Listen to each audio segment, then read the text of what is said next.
আসসালামু আলাইকুম ওয়া রাহমাতুল্লাহ। প্রিয় দর্শক, আজকের ভিডিওতে আমি আপনাদের সামনে এমন একটি ছোট্ট ইস্তেগফারের কথা বলবো, যে ইস্তেগফারটি এতটাই শক্তিশালী, এতটাই কার্যকর যে এর ফজিলত শুনলে আপনি অবাক হয়ে যাবেন। আপনি যদি কষ্ট করে এই ছোট্ট ইস্তেগফারটি এশার নামাজের পর 100 বার পাঠ করতে পারেন, আল্লাহ তাআলা আপনাকে 3টি পুরস্কার দান করবেন ইনশাআল্লাহ। তার মধ্যে সবচেয়ে দামি পুরস্কার হলো আপনার জীবনের সকল গুনাহ ক্ষমা করে দিবেন। সুবহানাল্লাহ। আপনি হয়তো ভাবতে পারেন যে এটার এমন কি বিষয়, সব গুনাহ মাফ হয়ে যাবে।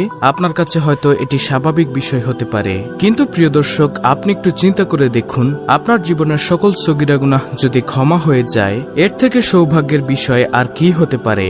এছাড়াও আরো 2টি গুরুত্বপূর্ণ পুরস্কার আল্লাহ তাআলা আপনাকে দান করবেন। এই 2টি পুরস্কারের কথা আমি আপনাদেরকে ভিডিওর একদম শেষে জানাবো।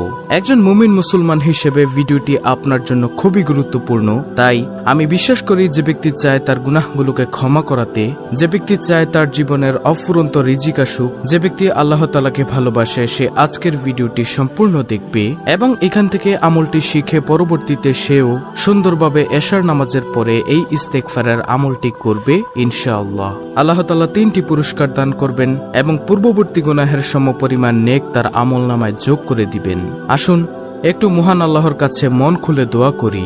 হে আল্লাহ, এই ছোট্ট ইস্তেগফারটির আমলের মাধ্যমে তুমি আমাদের জীবনের সকল গুনাহ ক্ষমা করে দিও, তুমি আমাদের রিজিকের মধ্যে বরকত দিও, আমিন। তো এখন আসা যাক মূল আলোচনায়। প্রিয় দর্শক, এই জীবনে গুনাহের কাজ তো আমরা কম করিনি। গুনাহ করার সত্ত্বেও আমরা মোনাজাত করি ঠিকই মুখে, কিন্তু চোখের পানি ফেলে আল্লাহর দরবারে কোনোদিনও বলিনি, হে আল্লাহ, আমাকে জাহান্নামের কঠিন আযাব থেকে রক্ষা করিও। জীবনের যতই গুনাহ করি না কেন, পাহাড় সমান গুনাহ করলেও যদি তওবা করতে পারি, আল্লাহ তাআলা মাফ করে দিবেন। শুধু তাই নয়, জীবনে অফুরন্ত রিজিক দান করবেন, শান্তিময় সুখময় জীবন দান করবেন। সুবহানাল্লাহ। হযরত মুসা আলাইহিসসালামের আমলে দীর্ঘদিন ধরে বৃষ্টি বন্ধ ছিল, যার কারণে গরমে অতিষ্ঠ ছিল জনজীবন। গরমের তীব্রতা সহ্য করতে না পেরে নবীর উম্মতেরা তার কাছে এসে বলল, হে নবী, আল্লাহর কাছে বৃষ্টির জন্য দোয়া করুন, এই বৃষ্টিহীন গরম আর সহ্য হয় না। হযরত মুসা আলাইহিসসালাম সবাইকে নিয়ে বৃষ্টির জন্য নামাজ পড়ে দোয়া করতে শুরু করলেন। দোয়া করার সঙ্গে সঙ্গে রোদের তীব্রতা আরো বেড়ে গেল। মুসা আলাইহিসসালাম অবাক হলেন। তিনি জিজ্ঞাসা করলেন, হে আল্লাহ, বৃষ্টির জন্য দোয়া করলাম, তুমি রোদের তেজ আরো বাড়িয়ে দিলে। জবাবে মহান আল্লাহ তাআলা বলেছেন, এই জামায়াতে এমন এক ব্যক্তি আছে যে 40 বছর ধরে আমার নাফরমানি, আমার বিরোধিতা করছে, একটি দিনের জন্য আমার বাধ্য হয়নি, তার কারণেই বৃষ্টি আসা বন্ধ আছে। হযরত মুসা আলাইহিসসালাম জামায়াতের দিকে তাকিয়ে সেই অচেনা অজানা লোকটিকে বের হয়ে যেতে বললেন। সেই লোকটি ভাবল, এখন যদি আমি বের হয়ে যাই, তবে সবার সামনে আমি পাপী হিসেবে লজ্জা পাবো, আর যদি থাকি তবে বৃষ্টি আসা বন্ধ থাকবে। এমন সময় নিজের ইজ্জত বাঁচাতে আল্লাহর কাছে দোয়া করল সে, হে আল্লাহ, 40 বছর আমার পাপ গোপন রেখেছেন, আজকে সবার সামনে বেইজ্জতি করবেন না, ক্ষমা চাচ্ছি। সে ব্যক্তি আল্লাহর কাছে গুনাহের জন্য ক্ষমা চাইলেন। একদিকে দোয়া শেষ হলো, অন্যদিকে আকাশ থেকে বৃষ্টি শুরু হলো।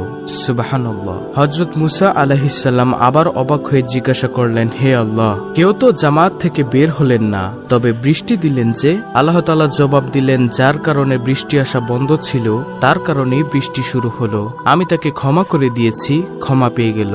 সুবহানাল্লাহ। আল্লাহর দয়া আর অনুগ্রহের কোনো সীমা পরিসীমা নেই। হযরত মুসা আলাইহিসসালাম জিজ্ঞাসা করলেন, লোকটির নাম পরিচয় তো কিছুই জানালেন না।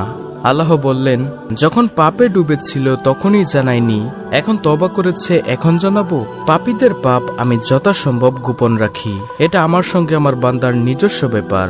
সুবহানাল্লাহ, সুবহানাল্লাহ। দেখুন প্রিয় দর্শক, আল্লাহর রহমতের কোনো শেষ নেই, আল্লাহর দয়ার কোনো শেষ নেই। এখান থেকে আমাদের শেখার অনেক আছে, কারণ আমরা প্রতিনিয়ত পাপ কাজে ডুবে থাকি। হয়তো এসব কারণে আল্লাহ তাআলা আমাদের রিজিক কমিয়ে দেন, আমরা অভাব অনটনে, বিপদ, টেনশনে, পেরেশানিতে জর্জরিত হয়ে থাকি, হতাশায় ভুগে থাকি, রোগ শোকে জর্জরিত হয়ে থাকি। তাই চলুন সবাই মিলে আমরা আল্লাহর কাছে যার যার গুনাহের কারণে অনুতপ্ত হই, আর আল্লাহ তাআলার কাছে তওবা করে ক্ষমা চাই। তো প্রিয় দর্শক, যাই হোক, এখন আমি আপনাদেরকে জানাবো এই আমলটি কি এবং এই আমলের নিয়মটি কি। গুনাহ থেকে তওবার নিয়তে এশার নামাজের পর এই ইস্তেগফারটি আমরা পাঠ করব। যে ইস্তেগফারটির কথা আমি আপনাদেরকে জানাবো আজকের ভিডিওতে। রাসূল করিম সাল্লাল্লাহু আলাইহি ওয়াসাল্লাম মসজিদে বসে এক বৈঠকে এই দোয়া 100 বার পড়েছেন। আবু দাউদ, ইবনে মাজাহ, তিরমিজি মিশকাত। আর সেই ইস্তেগফারটি হচ্ছে রব্বিগফিরলি ওয়া তুব আলাইয়া ইন্নাকা আনতাত তাওয়াবুর রহিম। দর্শক, আমি আবার বলছি ইস্তেগফারটি রব্বিগফিরলি ওয়া তুব আলাইয়া ইন্নাকা আনতাত তাওয়াবুর রহিম। অর্থাৎ, হে আমার প্রভু, আপনি আমাকে ক্ষমা করুন এবং আমার তওবা কবুল করুন।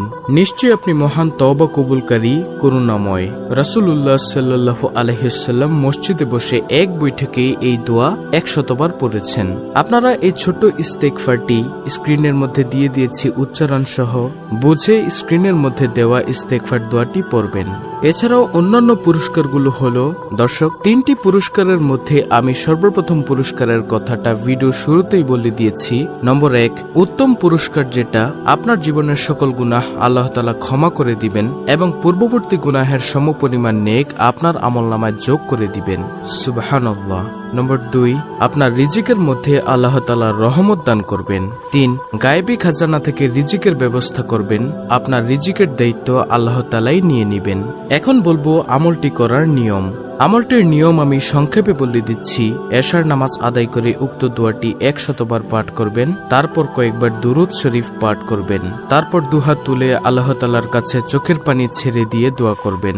আপনার জীবনের সকল কবিরা সগীরা সকল গুনাহের জন্য ক্ষমা চাইবেন আল্লাহর কাছে এবং আল্লাহ তাআলার কাছে সকল বিপদ আপদ, টেনশন, পেরেশানি থেকে মুক্তি চাইবেন।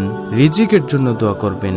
মনে রাখবেন, আল্লাহর কাছে চাইতে হবে, না চাইলে আল্লাহ তাআলা কিন্তু দিবেন না।